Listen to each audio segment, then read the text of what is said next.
안녕하세요. 야래양입니다. 네, 지난번 소개드린 목차고요. 지난번 원에 이어서 챕터 2 사무실 찾는 방법부터 계약까지 부재, 오피스텔, 매장, 창고, 아파트, 국제상무성, 이유시장 등등을 오늘 다뤄보도록 하겠습니다. 다른 영상에서 몇 번 말씀드렸는데요. 공식 명칭은 국제상무성입니다. 특히 이후에 가끔씩이라도 방문 예정인 분들이라면 되도록 공식 명칭으로 습관을 들이는 게 좋습니다. 택시기사들 이웃시장이라고 하면 잘 몰라요. 어디 간다고? 거기 어느 지점에 내려주면 돼. 이런 질문 받기 싫으면 그 제일 정석인 国际商贸城 48号门 이렇게 몇 호문까지 얘기해 주시면 제일 좋아요. 뭐 몇 기, 몇 구역, 예를 들어서 2기 지구역 이렇게 얘기해도 되는데 그 건물이 크다 보니까 뭐 남쪽 입구, 북쪽 입구 틀려요. 이 도로 자체가 틀려요. 그 남쪽 입구로 갈지 북쪽 입구로 갈지 뭐 또 물어보는 기사분들도 있으니까요. 게이트 넘버로 알려주시면 남북쪽까지도 구분이 됩니다. 남쪽 게이트 번호하고 북쪽 게이트 번호하고 틀려요. 지난 챕터 1 같은 경우엔 실무적인 내용은 아니지만 중요하니까 안 보고 오셨으면 보시고 오는 걸 추천하고요. 그 아래 더보기에 챕터 1과 챕터 3 링크 걸어두도록 하겠습니다. 사무실 찾는 방법은 부재대로 사무실뿐만 아니라 매장이나 아파트, 국제상무성까지도 이야기할 거고요. 이렇게 구분해서 설명을 드리겠습니다. 일단 공통적으로 가장 기본은 전단입니다. 전단. 뿌려지는 전단 말고 벽보라고 하죠. 게시판. 그 벽에 붙어있는 전단이 그 이후에서는 기본이에요. 가장. 아파트만 빼고요. 아파트는 이제 종종 아파트에 따라서 벽보가 붙어있는 경우가 있는데 최근 추세는 아파트에 벽보 못 붙이게 하는 데가 많아요. 제가 알고 있는 아파트 중에 뭐 동주화원, 난조화원, 인허원, 싱커화엔 이런 곳이 다 벽보 못 붙여요. 벽보 못 붙이고 로시탕이라는 아파트가 있는데 그런 데는 이제 벽보를 붙여요. 거기는 그 단지 자체가 주인이 한 가족이에요. 그러니까 뭐 자기들끼리 뭐 벽보를 붙이든지 말든지 마음대로 하는 거죠. 엄청 부자겠죠. 어쨌든 아파트를 제외한 나머지는 다 벽보, 그 게시판 위주라는 얘기고요. 아파트는 부동산이나 관리사무소인데 그 순서대로 아파트는 이따가 다시 설명드릴게요. 지금 사진처럼 이렇게 요소요소에 벽보들이 모여 있으니까 어느 지역에 뭘 구할지 정해지면 그 부근에 어디에 벽보가 붙어 있는지를 그 주변에 밝은 사람들한테 물어서 가서 보시면 됩니다. 보시면 벽보에 연락처들 다 있으니까요. 마음에 드는 거 전화하시면 되고요. 당연히 뭐 그 근처일 테니까 안 보고 거래할 수는 없는 거니까 가서 직접 보고 마음에 안 들면 패스, 마음에 들면 계약하시면 됩니다. 보다시피 좀 지저분해서 미관상 보기 좋지는 않은데 뭐 그래서 아파트 같은 곳은 요즘 저런 데를 없애긴 하는데 사실 그 구하는 입장에서는 이게 오히려 복비도 없고 편하거든요. 오피스텔이나 사무실, 창고 두 가지는 뭐 거의 다 이렇게 구한다고 보시면 되고요. 위치는 업무에 따라서 본인의 상황에 따라서 어디가 좋다 말씀드리기 힘들 거고 각자 알아서 결정하셔야겠지만 전혀 뭐 모르시는 분들을 위해서 제 주관적인 의견을 말씀드리자면 1인 주거 겸용 사무실 이렇게 많이 쓰시거든요. 1인 주거 겸용 사무실은 첸청샤오치, 짱난수치, 칭엔유, 콩다탕 이렇게 이 정도 추천드립니다. 뭐 추천 이유는 그냥 가보시면 알 거예요. 가보시면 그냥 한국 거리 같아요.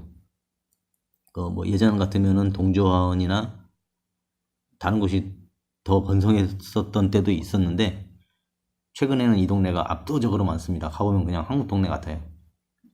다만 이제 이 동네는 아파트 단지가 없어서 가족 단위로는 좀 호불호가 갈립니다.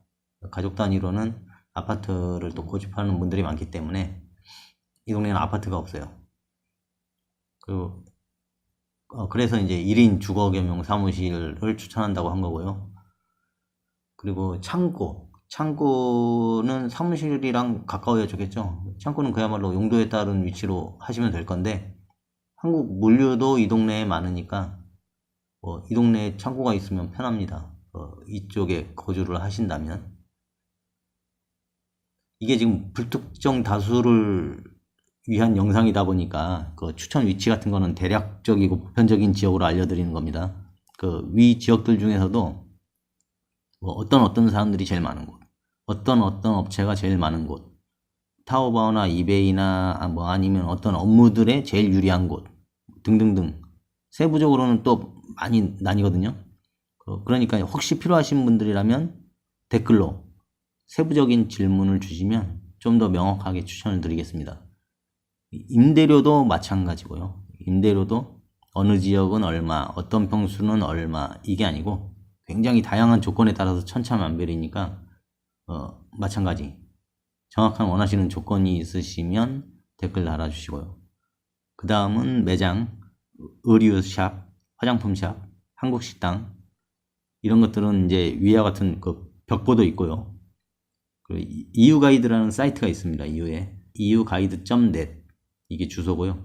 여기에 많이 나와 있어요. 이게 이제 EU에 거주하는 한국 사람들이 많이 이용하는 사이트인데요. 조선족 동포들도 많이 이용하고요. 그래서 이제 한국인들이 주로 이용하는 지역의 상점들이나 거의 여기에 다 나옵니다. 매물이 나오면. 그 벽보를 보고 빈 곳에 완전히 새로 시작하는 방법도 있겠지만 이런 사이트에 이제 여러 가지 뭐 사정으로 사용하던 뭐 장비들이나 이런 것까지 저렴하게 인계하려는 것들이 꽤 많이 나오니까 이런 데를 이용하는 것도 괜찮을 것 같아요. 또 이 사이트를 보면 뭐 사무실이나 창고 같은 것들도 사용하다가 기간 남은 거 좀 싸게 나오는 것들도 종종 있고요. 그러니까 이제 이유는 중국의 다른 지역과 틀리게 1년 단위 계약이 기본입니다. 1년 단위로 계약하기 때문에 좀 부담이 될 수도 있거든요. 그러니까 이런 사이트에 보면은 6개월 만에 이제 뭐 사정에 의해서 나가시는 분들이 나머지 6개월 이렇게 좀 저렴하게 한다거나 이런 것들도 있어요. 그러니까 그런 거 이용하시면 됩니다. 그 중국의 어쨌든 이게 중국의 타 지역은 안 그러는데 유독 이유만 사무실이든 창고든 아파트든 1년치 세를 한 방에 다 내야 됩니다. 그러니까 좀 부담이 돼요. 잘 찾아보면은 좀 구석진 곳이나 이런데 원룸 같은 데는 월 단위로 끊는 것도 본 적은 있는데 뭐 이후에 처음 오신 초보분들이나 이런 분들은 못 찾을 거예요 아마. 매장의 추천 위치도 아무래도 한국인 관련 매장 기준으로 한국인이 제일 많은 친청샤오치, 짱난스치, 칭엔유 정도. 그 다음 이제 아까 얘기하던 아파트는 그 말씀드렸다시피 이제 벽보가 거의 사라졌기 때문에 부동산이나 관리사무소를 찾아가셔야 합니다. 제가 알고 있는 곳 위주로 말씀드리자면 동주원은 부동산, 그 이제 샹보루라고 동주화원 앞에 그 큰 도로, 그러니까 동주화원도 막 입구가 여러 곳이거든요. 근데 그 샹보루 쪽 입구 들어가자마자 오른편에 부동산이 하나 있습니다. 동주화원. 그리고 이제 난주화원, 여기는 부동산이 없어요. 주변에 부동산 찾아봤는데 없더라고요. 없고 그 안에 들어가셔서 경비한테 얘기하고 들어가시면 관리사무소 안내해 줄 거예요. 그 관리사무소에 들어가시면 관리사무소에서 직접 세를 내요. 여기는 그 집주인들이 빈 방이 나오면 관리사무소에 얘기를 하고 관리사무소 직원이 세를 줍니다. 그 다음에 그 난주화원 길 건너편에 인화원이라는 아파트가 있는데 거기는 밑에 부동산이 있습니다. 그 부동산에 가보시면 되고요. 그리고 완다, 거기도 부동산. 그리고 싱커하엔은 관리사무소, 여기는 원래 관리사무소였어요. 원래 그 난조원처럼. 난조원처럼은 아니고, 싱커하엔은 원래 관리사무소에 가면 관리사무소에서 그 연계된 부동산을 불러줬었거든요. 근데 지금은 이제 부동산이 생겼어요. 그 싱커하엔 안에 부동산이 생겼어요.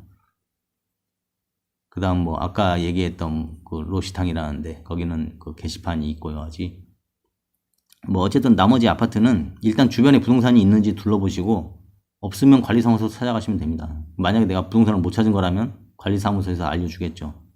그 부동산 위치를. 아파트는 추천 위치가 없습니다. 그냥 순수 가족들의 거주 목적일 테니까요. 가족들의 취향대로 가족들이 편한 곳으로 가시면 되겠죠. 저 같은 경우에도 뭐 처음에는 국제상무성이 가까우면 편하니까 국제상무성 가까운 아파트. 그 다음에 지금은 저희 아이들이 다니는 학교. 이제 학교에 입학했기 때문에 학교 가까운 곳에 매일 등교해야 되니까요. 그렇게 살고 있습니다. 제가 그 한 가지 빼먹은 게 아파트하고 일반 주택하고가 수도세하고 전기세 차이가 많이 납니다. 아파트가 수도세, 전기세가 많이 저렴하고 일반 주택은 상대적으로 많이 비쌉니다. 근데 이거는 뭐 어쩔 수가 없습니다. 이 동네가 소형 평수 아파트가 없어요. 그래가지고 혼자 거주하거나 이러신 분들은 방법이 없어요. 뭐 수도세, 전기세 때문에 혼자서 너무 큰 아파트를 살 수는 없기 때문에요. 마지막으로 이제 국제상무성은 그 국제상무성도 이제 매장을 할 수가 있어요. 방법이 있긴 있어요. 어쨌든 국제상무성은 그냥 시장조사하는 것처럼 빙글빙글 도는 겁니다. 시장조사하는 것처럼 빙글빙글 돌다 보면 붙어 있어요. 그 빈 매장에는 전단지가 붙어 있어요. 그리고 또 이웃고라는 사이트도 있는데 거기에도 올라옵니다. 이웃고라는 사이트에도 빈 매장이 올라오는데 거기에는 위치 이렇게 적혀만 있는데 대충 이게 좋은 위치인지 나쁜 위치인지 모르잖아요. 그러니까 이웃고라는데 올라는 오지만 가서 그냥 시장조사하듯이 도는 게 맞습니다. 그래야 이 위치가 좋은 위치인지 안 좋은 위치인지도 알 수 있고 하기 때문에 다 붙어 있어요. 100% 거의. 이제 빈 매장에 나와서 이 집주인이 세를 준다 하는 매장은 거의 100% 이게 다 붙어 있습니다. 유리 안쪽으로 붙어 있기 때문에 누가 떼지도 못해요. 여기는 일단 알려는 드리는데 외국인이 하기에 사실 쉽지는 않습니다. 돈만 주면 하지만 외국인이 앉아있기에는 완전히 어색한 곳이라서 여기도 1년치 또 한 방에 결제해야 하는데 메인 통로 자리 괜찮은데 이런 데는 1년에 7천만 원 이상 줘야 되거든요. 달랑 또 매장만 있으면 되는 게 아니고 창고도 있어야 하고 직원도 있어야 하고 이래저래 이거보다도 훨씬 더 많이 들어갑니다. 1억 가까이 들어갈 수도 있겠죠. 가만히 앉아있어도 전 세계의 바이어들이 알아서 들어와서 조사하고 계약하고 가니까 언뜻 보면 쉽게 돈 버는 것처럼 보여가지고 그 외국인이 어설프게 들어와가지고 큰 돈 날리고 나가는 경우가 실제로 있습니다. 저는 사실 이거를 추천하기에도 그렇고 사실 판 자체는 아까운 판이라서 계륵이라고 표현하면 맞을래네? 그렇습니다. 시도했다가 뭐 실패하신 분들이 뭐 실제 몇몇 계시고 한국 분들도 어쨌든 뭐 가볍게 시도해 볼 만한 곳은 아닙니다. 특별한 경우 아니라면 그냥 알고만 계시고 특별한 경우라면 별도로 질문 주시면 제가 최대한 알려드리겠습니다. 자, 정리해 볼게요. 사무실 창고, 이거는 원하시는 지역의 벽에 있는 게시판. 그 다음 매장, 이거는 벽보 또는 인터넷 사이트 www.euguide.net. 그 다음 아파트, 부근의 부동산 또는 관리사무소. 그 다음 국제상무성, 시장조사하듯이 직접 돌아다니면서 전단지 확인하시고 또는 아까 얘기했던 것처럼 이웃고라는 곳에 거의 다 올라오는 와요. 그 위치 확인을 못해서 그렇지 올라오는 거의 다 와요. 이번 챕터의 주제와는 다르지만 위에 이웃고라는 사이트가 언급됐으니까 한 가지 알려드릴게요. 워낙에 이 사이트에 대해서 잘못 이해하고 계신 분들이 많아서요. 이게 국제사무성 공식 홈페이지예요. 그래서 여기 들어가 보면 어떤 매장에서 어떤 제품을 파는지도 많이 나와 있거든요. 국제상무성 입장에서 홍보도 꽤 많이 했습니다. 이게 홍보도 꽤 많이 했었고 국제상무성 뭐 거의 모든 곳에 이 사이트 주소가 붙어 있어요. 이거를 그 매장주들이 붙인 게 아니고 국제상무성 자체에서 막 다 붙였어요. 그러니까 이제 잘 모르시는 분들 입장에서는 여기 들어가 보면 다 찾을 수 있나 보다 착각하실 수도 있는데 실상은 좀 다릅니다. 이 사이트는 관리만 국제상무성에서 할 뿐이고 실제 제품 등록이나 매장 홍보는 각 매장별로 합니다. 수년 전에 이제 처음 이 사이트가 개설되고 대대적인 막 홍보 활동하고 할 때는 많은 부분을 국제상무성 자체에서 기술적 지원도 해주고 비용적인 측면에서도 완전 무료로 시작했었고요. 그런데 지금은 그런 초창기 때의 기술적 지원 이런 거 전혀 없다고 봐야 되고 매장주들 입장에선 많은 부분 유료 서비스로 바뀌었어요. 이 부분은 막 이건 유료, 저건 무료, 다시 이건 유료에서 무료로, 이건 무료에서 유료로 막 이렇게 관리가 되다 보니까 매장주들 입장에서는 여기에 뭘 등록하고 이런 짓을 이제는 거의 안 합니다.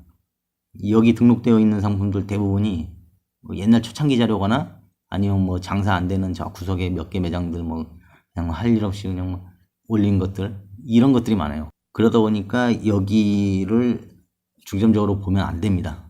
여기 매장주들 타오바오도 모르거나 귀찮아서 안 하는데 여기에 상품 등록할 시간이 있으면 타오바오, 알리바바에 등록하는 게 낫죠.